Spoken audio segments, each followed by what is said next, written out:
저는 지난 10일 동안 아프리카 케냐를 다녀왔습니다. 한국 컴패션 본부에서 우리 교회가 그동안 변함없이 10년 동안 가난하고 어려운 아이들 입양해서 후원을 계속 해왔기에 감사하는 마음으로 담임 목사 부부를 초청해 주셨습니다. 말할 수 없이 가난하게 사는 이 빈민들 지역을 돌아보았습니다. 그리고 가난한 아이들을 만났습니다.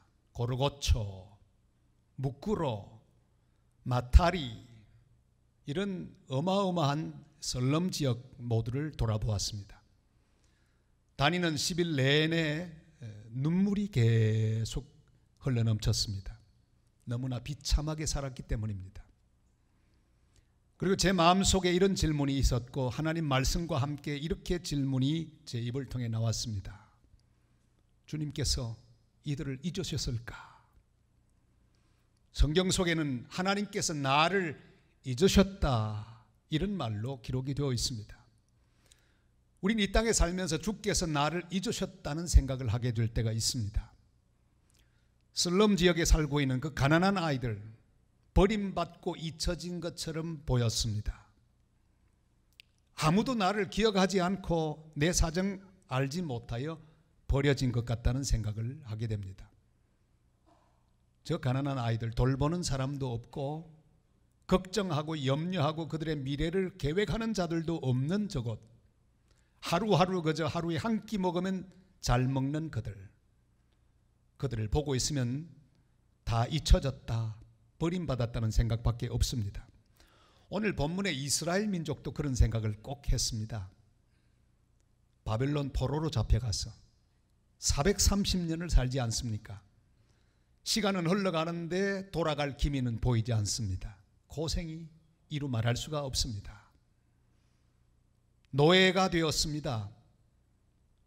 어려운 일들을 매일매일 하지 않으면 안 됐습니다. 먹는 것이 신통치 않았습니다.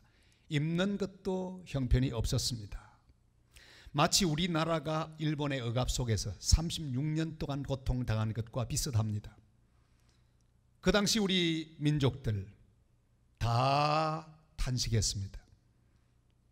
독립이 올 것 같지 않았습니다. 그래서 민족주의자들, 애국자들도 변절했습니다. 춘원 이강수도 변절하고요. 많은 사람들이 변절했습니다. 왜요? 희망이 없어 보였기 때문입니다. 그때 많은 사람들은 하나님이 우리를 잊으셨다는 생각을 할 만큼 탄식했습니다. 우린 지금 이 시대를 살면서도 매 순간마다 어떤 어려움을 당할 때 하나님이 나를 잊은 것 같다는 생각을 하게 될 때가 있습니다. 오늘 14절이 이스라엘 민족들의 고백입니다. 다 같이 읽습니다. 오직 시온이 이르기를 여호와께서 나를 버리시며 주께서 나를 잊으셨다 하였거니와. 아멘. 이 케냐의 빈민가를 보면서 이들도 이런 고백을 하겠구나. 사진이 제법 그럴듯하게 나왔는데 사실은 훨씬 더 비참합니다. 먹을 것이 없습니다. 먹을 것이 없어서 쓰레기장을 뒤집니다. 지나가는데 아주 이상한 냄새가 났습니다. 휙 돌아봤더니 사람들이 거기 모여서 쓰레기장에서 주워온 썩은 음식을 펼쳐두었습니다. 하나하나 골라내고 먹을 수 있는 것들 먹기 시작하는데 얼마나 독한지. 학교 갈 수 없는 아이들이 거기 가득 차 있습니다. 입을 것도 없습니다. 쓰레기통에서 건져온 옷을 빨아서 입을 뿐입니다. 출생신고도 하지 못한 아이들이 차고 넘쳤습니다. 부모에게 버림받아 거리를 떠도는 아이들이 셀 수도 없었습니다. 모두 잊혀진 아이들입니다. 아무도 돌보는 자가 없습니다. 하나님을 믿는 우리들도 우리의 삶이 힘들고 어려우면 그런 생각합니다. 하나님 나를 버리셨다. 나를 잊으셨다. 하나님이 계시다면 어찌 이런 일이 있을 수 있을까?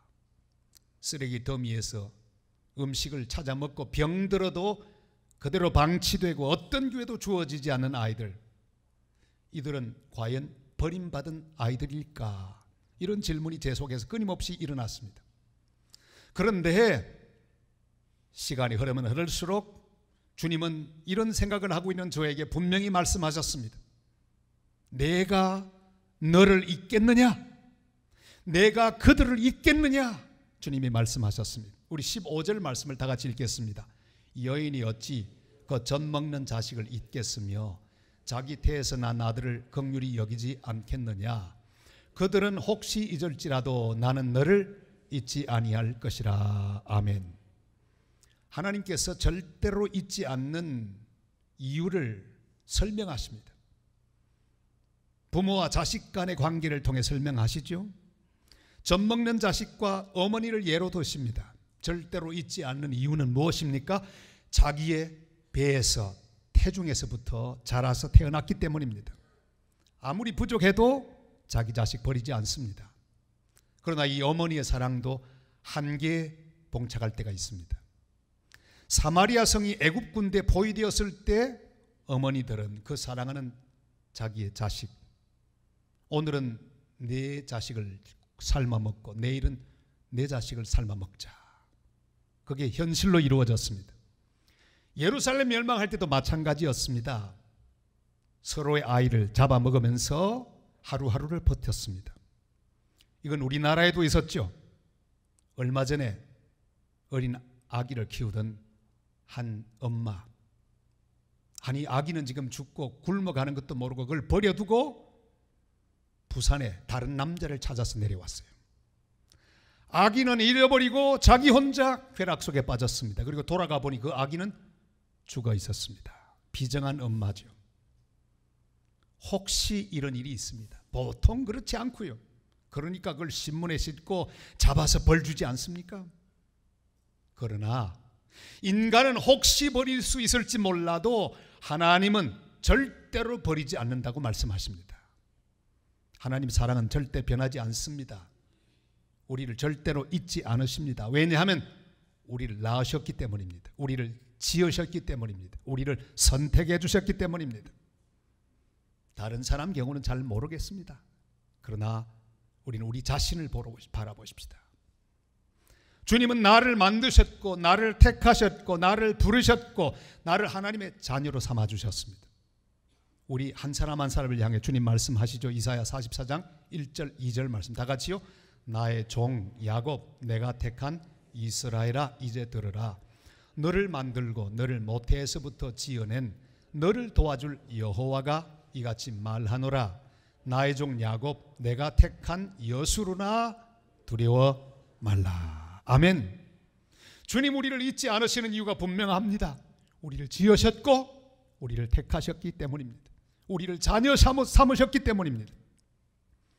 한국 전쟁이 한창이던 1952년 미국에서 온 한 목사님, 스완슨이라고 하는 목사님이 서울 거리를 어느 새벽에 잠이 오지 않아서 거닐고 있었습니다.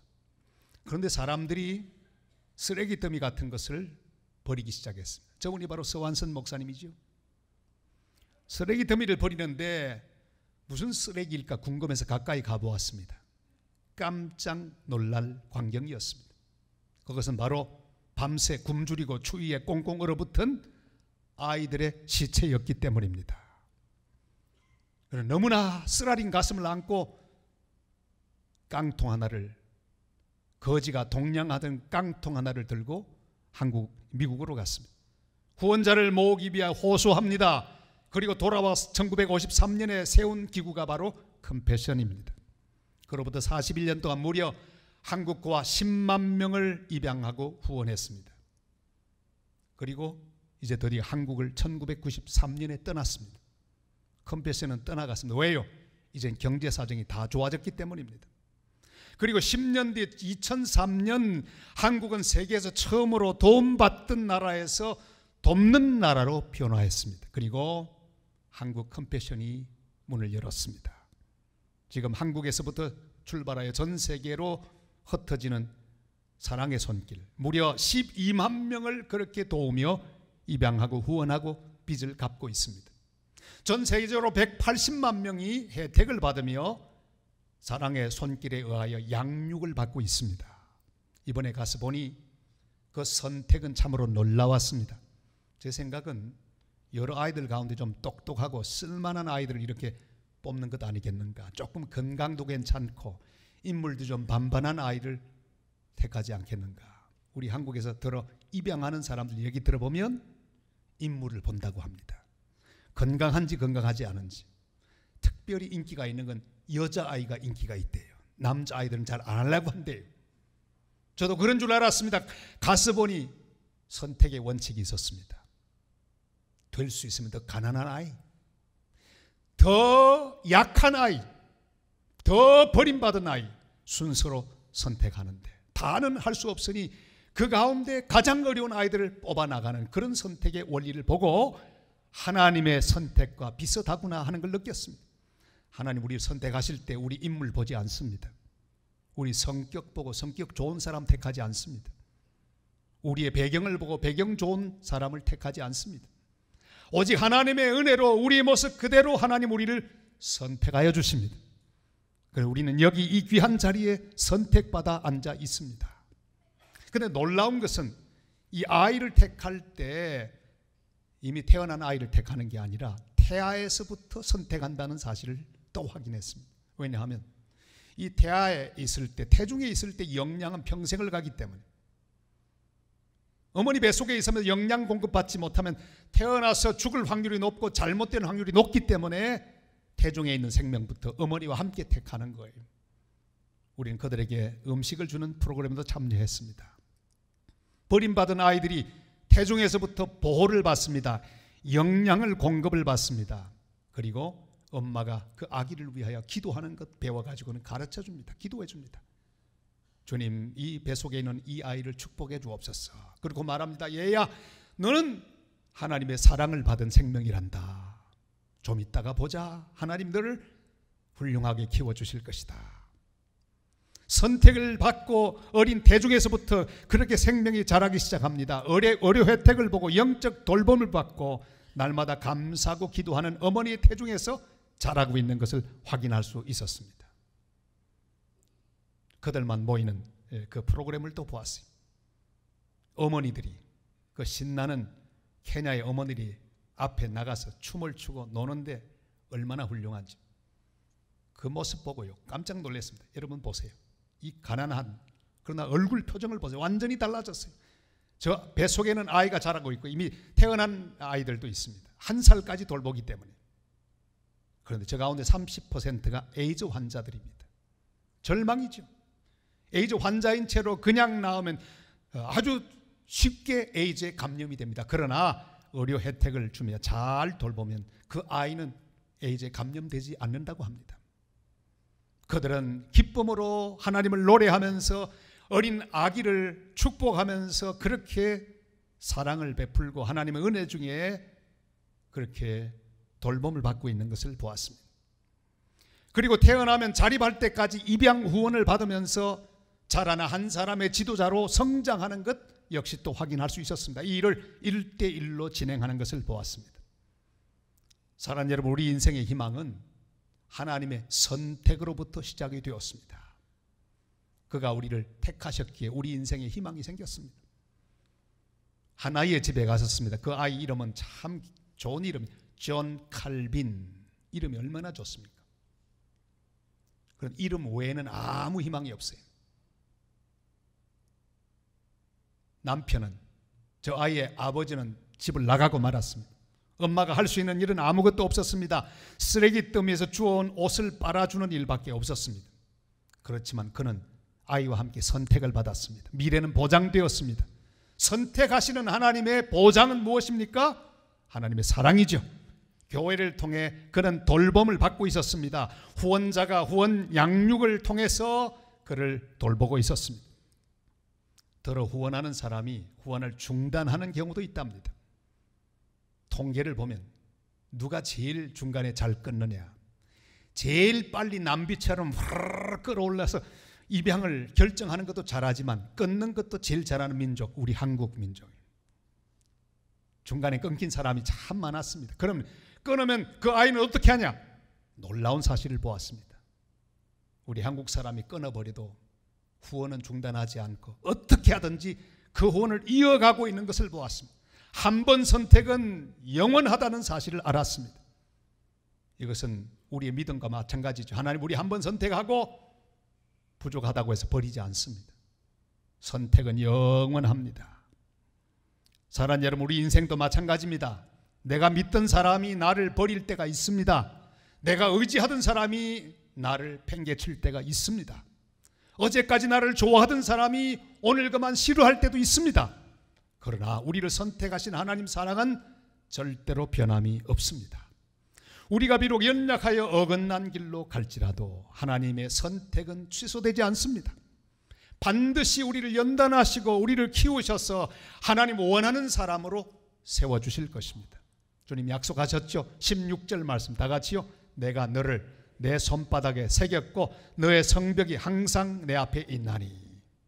하나님 우리 이름을 손바닥에 새겨두셨습니다. 절대로 지울 수 없습니다. 잃어버린 예루살렘 성벽, 그 눈물의 성벽, 주님은 다 보고 계십니다. 우리의 문제 다 알고 계십니다. 우리의 잃어버린 것 다 알고 계십니다. 우리의 속상한 것 다 알고 계십니다. 주님은 주님의 손바닥에 우리를 다 새겨놓고 있습니다. 우리의 이름은 주님의 손에서 가슴에서 지울 수 없는 이름입니다. 우리의 선택은 취소되지 않습니다. 우리의 구원은 취소되지 않습니다. 그렇게 믿으시면 아멘. 절대로 취소되지 않습니다. 그렇지만 선택으로 끝나지 않습니다. 선택하셨을 뿐 아니라 우리를 양육하십니다. 컴패션 센터를 가보니 다 교회였습니다. 교회가 센터 역할을 했습니다. 거기 모여서 하나님 말씀을 듣고 공급을 받고 있었습니다. 그런데 놀라운 것은 한 명 한 명이 다 개인 파일이 있었어요. 한 사람 한 사람, 선생님 한 사람 한 사람이 1대1로 그들을 양육하는데 그 돌보는 목록을 보고 저는 깜짝 놀라고 말았습니다. 육체적인 상태를 다 기록하는 난이 있었어요. 영적인 케어가 있었습니다. 사회적인, 심리적인, 인간 관계 모든 것이 다 있었습니다. 그의 모든 가정의 문제가 다 있었습니다. 한 사람을 두고 완벽하게 모든 것을 돌보는 시스템을 발견했습니다.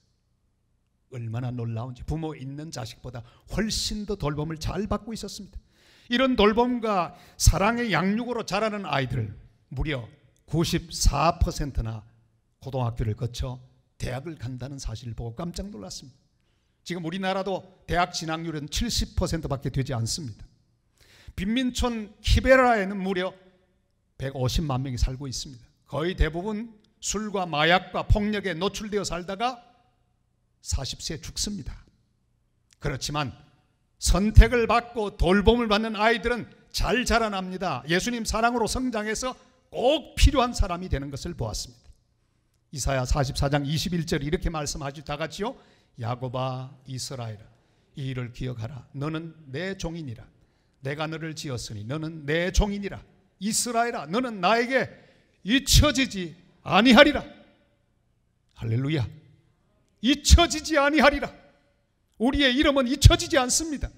우리의 인생은 잊혀질 인생이 아닙니다. 주님의 손바닥에 새겨져 있습니다. 주님의 가슴에 담겨 있습니다. 그가 우리를 키우실 것입니다. 그런 거로 사랑하는 성도 여러분, 어떤 경우에도 주님의 사랑을 확신하고 주님 품을 떠나지 마시기를 바랍니다. 교회 품을 떠나지 마시기를 바랍니다. 그래서 주님 안에서 연단을 받고 잘 성장해서 주님이 기뻐하시는 사람으로 우뚝 서는 성도들이 되시기를 바랍니다. 이사야 48장 10절 11절이 말씀하죠. 다 같이요. 보라 내가 너를 연단하였으나 은처럼 하지 아니하고 너를 고난의 풀무불에서 택하였노라. 나는 나를 위하여 이를 이룰 것이라. 어찌 내 이름을 욕되게 하리요 내 영광을 다른 자에게 주지 아니하리라. 아멘. 우리를 선택하신 주님은 우리를 양육하십니다. 그리고 끝까지 키우십니다. 왜 키우실까요? 나 하나만 잘 먹고 잘 살도록 키울까요? 아닙니다. 우리를 통해 수많은 사람들을 먹이고 복음을 전하는 축복의 통로로 삼기 위하여 우리를 키우십니다. 이스라엘 백성 마찬가지입니다. 우리 하나님이 기억하시고 선택하시며 양육하셔서 기어이 저 바벨론의 포로 생활에서 돌아오게 하셔서 회복시켜 주셔서 하나님이 쓰시는 민족이 되게 하시고 그 민족을 향해서 다른 열방들이 모여와 예수 그리스도를 통해 구원을 받게 하는, 다 모여 내게로 오느니라 하는 희망의 선포를 해주셨습니다. 18절 말씀 우리 다 같이 읽을까요? 내 눈을 들어 사방을 보라. 그들이 다 모여 내게로 오느니라. 나 여호와가 이르노라. 내가 나의 삶으로 맹세하노니 내가 반드시 그 모든 무리를 장식처럼 몸에 차며 그것을 띠기를 신부처럼 할 것이라. 아멘. 지금은 노예입니다. 종들입니다. 그러나 하나님이 그 민족을 키우셔서 다시 예루살렘에 돌아오게 하시고 온 옷에 장식품처럼 주렁주렁 다른 여러 열방들을 구원하는 그런 구원의 도구로 쓰임받게 하실 것이라는 말씀입니다. 하나님이 지금 바벨론 포로로 고생하는 이스라엘을 양육하시고 회복시키셔서 열방의 복음을 전하는 민족으로 삼았습니다. 몸의 잠시처럼 열방을 구원하여 그것을 영광으로 삼는 민족으로 세우실 것이라는 말씀입니다. 우리를 선택하시고 키우시는 주님의 이유가 바로 여기 있습니다. 우리만 잘 살게 하기 위함이 아닙니다. 우리가 또 다른 사람을 구원하고 돌보고 세우는 사람이 되게 하기 위하여입니다. 우리 인생의 자랑이 무엇입니까? 우리 어깨에 번쩍이는 계급장입니까? 내 주머니에 꽉 차 있는 돈이 우리의 자랑입니까? 아주 좋은 인맥이 우리의 영광입니까? 좋은 집이 우리의 영광입니까? 내가 앉아있는 좋은 자리가 나의 영광입니까? 아닙니다. 바로 우리를 통해 구원받은 사람들, 내가 복음을 전하여 구원받게 된 그 사람들, 내가 사랑의 손길을 펼쳐서 도와주어 일어나게 된 그 사람들, 내가 기도해 주어 나의 기도가 그들을 위하여 은혜가 되어 그들이 하나님 앞에 서게 되어 힘을 내어 살게 된 그 사람들, 그들이 우리의 영광이 아니겠습니까? 그래서 오늘 말씀하죠. 데살로니가전서 2장 19절로 20절 말씀 다 같이요. 우리의 소망이나 기쁨이나 자랑의 면류관이 무엇이냐? 그가 강림하실 때 우리 주 예수 앞에 너희가 아니냐? 너희는 우리의 영광이요 기쁨이니라. 아멘. 우리가 전도한 사람이 우리 영광입니다. 우리가 섬겨준 사람, 그래서 위로를 받은 사람, 그들이 우리의 영광입니다. 우리의 손을 펼쳐 도와준 사람, 그래서 힘을 내어서 주님의 사랑을 깨닫고 주 앞에 서게 되었다면 그 사람들이 우리의 영광입니다. 우리가 세워준 교회, 우리가 보낸 선교사를 통해 선포된 복음을 듣고 구원받은 사람, 그들이 우리의 영광입니다. 이번 방문의 마지막 하이라이트는요, 마지막 날 가졌던 만찬이었습니다. 컴패션을 통해 선택받고 양육받고 구원받고 대학을 졸업하고 어엿한 직장인 되고 어엿한 사회인이 되어서 자립하게 된 상태에 있는 사람들, 그걸 졸업생이라고 하죠. 도움을 다 받고 이제는 자기 발로 서게 된 사람, 졸업생 4사람을 만났습니다. 제가 탁 찍었습니다. 이 4사람, 여러분, 이 사람이 그냥 앉아있는 것처럼 보이지만 대단한 사람들입니다. 데이빗 오른쪽에서 두 번째, 다 웃으니까요. 그 얼굴이 얼마나 기가 막힙니까? 마탈이라고 하는 빈민촌에 희망 없이 자랐습니다. 어느 날 주님의 선택을 받습니다. 그리고 컴패션을 통해 예수 믿고 대학도 졸업했습니다. 우수한 인재. 지금은 찬양을 통해 전 세계를 다니며 복음을 전하는 사람이 되었어요. 얼마 전에 미국 공연 마치고 돌아왔대요.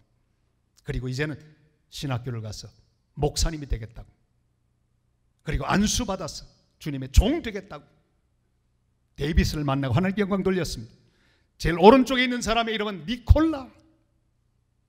여러분, 니콜라 역시 빈민촌 출신입니다. 아버지는 알코올 중독자, 5형제 중 막내였습니다. 소망 없는 상태에서 6살 난 어느 날 선택을 받았습니다. 그리고 주님을 영접했습니다. 10세에 주님을 믿게 됐습니다. 10세. 그 후 열심히 공부해서 대학에 들어갔는데 의대를 들어갔습니다. 전국에서 몇 등 했을까요? 30등을 했습니다. 여러분, 왜 안 놀라세요? 4,700만 케냐 인구 가운데 30등 했다니까요. 대학 입학, 의대에 들어갔어요. 그 빈민촌에서.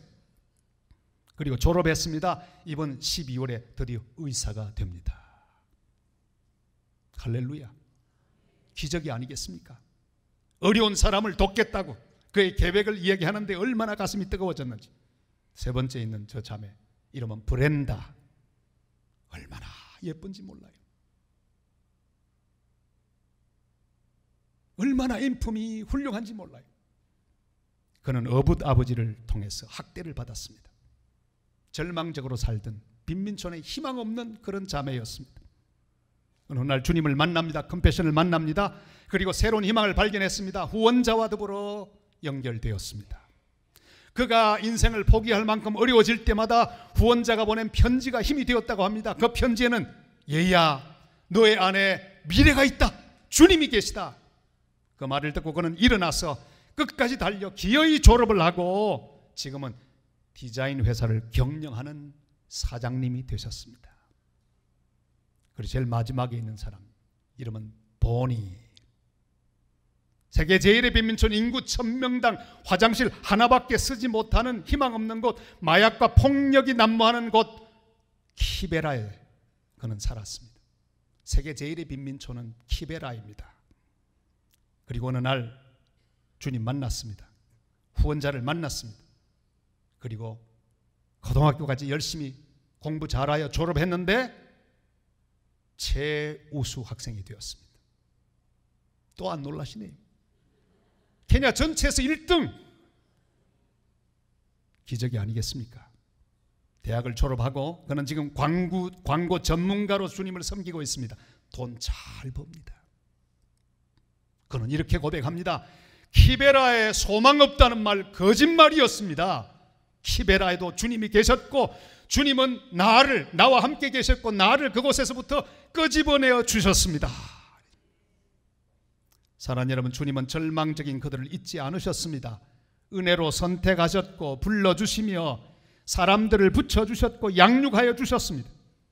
그래서 지금은 다른 사람을 양육하는 사람이 되었습니다. 우리 인생의 목표가 바로 여기 있습니다. 겨우 내 문제 하나 해결하는 것으로 우리 인생의 난제는 끝이 나는 것이 아닙니다. 내 문제로 허우적대다가 끝날 인생이 아닙니다. 눈을 들어 사방을 보아야 합니다. 예수님 없이 살아가는 수많은 사람을 보아야 합니다. 소망 없이 살아가는 수많은 열방의 아이들을 보아야 합니다. 영혼들을 보아야 합니다. 안타까운 모습은 교회에 들어온 그 선택 안에 들어온 아이들은 얼굴이 달라지고 삶이 달라지고 인생이 달라지는데 후원자가 부족하여 들어오지 못하는 아이들이 얼마나 안타깝게 우리가 순서를 진행하는 동안에도 문 앞에 서서 두드리면서 나도 좀 들어가게 해달라고 얼마나 손을 내밀고 있는지 안타까웠습니다. 그들은 얼굴이 달라도 너무 달랐습니다. 절망 가운데 있었습니다. 돌아오는 길에 한 집을 방문했습니다. 5살 난 아이 메삭이라고 하는 아이의 집이었어요. 이 메삭, 사드락 메삭 아벳느고 메삭입니다. 엄마 아빠는 마약 중독자로 거리에서 만나서 메삭을 낳았습니다. 아빠는 총에 맞아 죽었습니다. 보통이니까요. 엄마는 아직도 마약에서 벗어나지 못한 상태 극빈 가정이었습니다. 그 가정에 가서 그 어머니를 보고 소망 없는 그 집에서 냄새나는 그 집에서 기도하고 있는데 주님 말씀하셨습니다. 네가 손을 내밀라. 네가 입양하라. 그리고 제 아들로 입양을 했습니다. 제 아들 메삭입니다. 약속하고 돌아왔습니다. 그리고 서류 준비를 다 마쳤습니다. 제 아이를 만약에 한국까지 데리고 와서 진짜 입양한다면 얼마나 복잡하겠습니까? 근데 여기서 4만 5천 원만 딱 보내주면 그 교회가 다 알아서 음식과 옷과 학업과 모든 걸 책임지니 이보다 쉬운 입양이 어디 있습니까? 주님의 감동을 따라 손을 내밀 때 한 생명이 주님을 알고 다시 일어나게 될 것, 이 귀한 소망을 보았습니다. 저 메삭은 틀림없이 잘 자라나서 믿음의 사람이 될 것입니다. 주님이 가슴 속에 안겨주신 한 사람 한 사람을 위하여 손을 내밀어 나누기만 하면 거룩한 하나님의 역사는 계속될 것입니다. 지난 10년 동안 입양 후원을 계속 하셨던 우리 산성의 성도 여러분, 수백의 성도들이 있습니다. 중단하지 마시고 계속 하시길 바랍니다. 아니 제가 중간에 확인도 안 했는데 어떻게 지금까지 하셨습니까? 지금 가보고 알았습니다. 아하, 귀한 성도가 중단하지 않았구나. 중단하지 마시기를 바랍니다. 우리가 한 생명을 살리고 그 생명은 우리의 영광이 될 것이고 또 다른 생명을 살리는 도구가 될 것입니다. 땅끝까지 선교사를 보내는 일을 계속해 오신 성도 여러분, 중단하지 말고 계속하시기를 바랍니다. 경제가 어려워진다고 중단하지 마시기를 바랍니다. 너희는 먼저 그 나라와 그 의를 구하라. 그래서 내가 전할 이 귀한 복음, 우리가 보낸 선교사들이 그들의 손을 잡아줄 때 그들은 살아날 것입니다. 중단하지 말고 계속 가십시다. 세상 모든 민족이 구원을 얻기까지 쉬지 않으시는 주님과 함께 복음을 전하고 섬기고 나누는 삶을 계속 살아가는 성도들이 되시기를 바랍니다. 사랑하는 성도 여러분, 주님은 우리를 절대로 잊지 않으십니다. 우리를 지으신 우리 주님은 우리를 선택하시고 키우시고 우리를 양육하고 계십니다. 그래야 우리를 통해 또 다른 사람을 부르시고 돕고 키우기를 원하시는 주님과 함께 땅끝까지 복음을 전하고 사랑을 전하여 한 생명이라도 더 구원하는 복된 성도, 복된 교회 되시기를 주님의 이름으로 축원합니다. 이제 우리 응답의 찬양을 부르겠습니다. 매일 스치는 사람들.